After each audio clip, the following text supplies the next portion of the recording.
Hello friends, स्वागत है आप सबका मेरे YouTube channel Naresh rail info में। और आज हम एलएचबी कोच के डायमेंशंस देखेंगे। तो चलिए शुरू करते हैं। एलएचबी कोच डायमेंशन, सबसे पहला इसमें हम देखेंगे length of coach head stop to head stop. जो एलएचबी कोचेस होते हैं, तो एलएचबी कोचेस में जैसे एक उदाहरण, ये एक एलएचबी कोच है और ये इसकी सीबीसी है। तो length of coach head stock to head stock का मतलब यहाँ से यहाँ तक की जो दूरी है ये दिखाई गई है 23,540। और length of coach CBC to CBC 24,000 mm। यहाँ से यहाँ तक की ये जो सीबीसी का दिया हुआ है, ये सीबीसी से इस सीबीसी के बीच का जो कोच का जो लेंथ है वो दिया हुआ है आपका 24,000 mm। ठीक है। उसके बाद में height of coach from rail level. Height of coach of rail level का मतलब ये है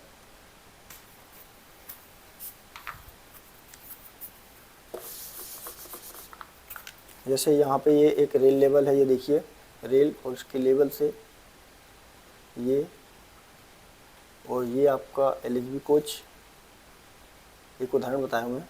तो इस रेल लेवल से यहाँ कोई भी, अगर इसमें कोई भी पार्ट लगा रहेगा, और height of coach from rail level, यहाँ से रेल लेवल से इसकी जो हाइट रहेगी वो यहाँ से यहाँ तक की, जो इसकी टोटल हाइट है 4,039, मतलब 4039 mm होगी। उसके बाद में width of coach, width of coach 32,3,240। Width का मतलब देखिए, यानी ये कोच है, बाजू से इसको से साइड से देखेंगे। जैसे एक उदाहरण, ये कोच है, तो इस कोच को जैसे अगर हम इधर से देखते हैं तो ये होता है विड्थ। तो यही है इसका, ये जो विड्थ है, width of coach 3,240। Wheel base, wheel base कितना होता है? व्हील बेस होता है 2,560। व्हील बेस क्या होता है? व्हील बेस समझेंगे, दो व्हील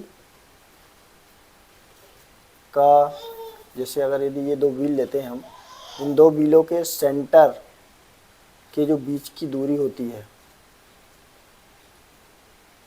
इसे बोलते हैं व्हील बेस। और एलएचबी कोचों में जो व्हील बेस होता है वो होता है 2,560 mm।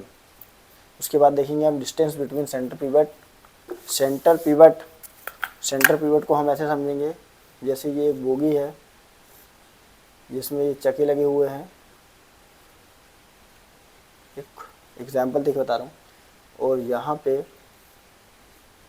पिवट है, और इसी तरह से दूसरी ट्राली, चक्के, और यहाँ पे पिवट। तो इन दोनों पिवटों के, दोनों ट्राली के पिवट के जो बीच की जो दूरी दिखाई गई है वो होती है distance between centre pivots 14,900 mm। इसके बाद में minimum under gear clearance from rail level, इसको समझेंगे। Minimum under gear from minimum under gear clearance, minimum under gear clearance from rail level, इसे समझेंगे। एक रेल लाइन, दो चक्के, ये आपकी बॉडी, और यहाँ पे कोई भी पार्ट लगा रहेगा। सपोज कोई भी आप पार्ट लगा रहे हो तो इसको इस रेल लेवल से 102 mm ऊपर ही रखना है। 102 mm के नीचे कोई भी पार्ट नहीं लगा होना चाहिए। इसका मतलब ये है minimum under gear clearance from rail level 102 mm। Wheel diameter, जो एलएचबी कोचों में जो व्हील्स यूज किए जाते हैं उनका जो डाया होता है, नया जो होता है 915 mm। व्हील डायमीटर नए में 915 mm, और जो व्हील डायमीटर जो कंडम होता है वो 855 mm होता है। इसका मतलब ये है कि 855 mm के बाद में उसे यूज़ में नहीं लिया जाता।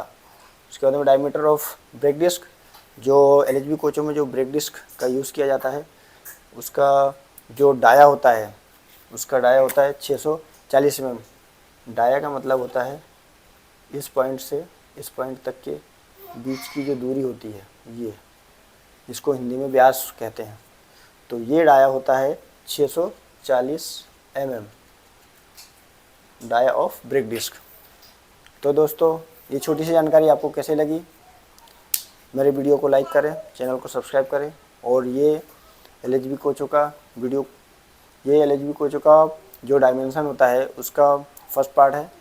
आगे और भी पार्ट आएंगे। इसी तरह की इन्फॉर्मेटिव जानकारी के लिए मेरे साथ बने रहें और मेरे चैनल को सब्सक्राइब करें, वीडियो को लाइक करें। मिलते हैं अगली वीडियो में, अगले पार्ट में। जय हिंद।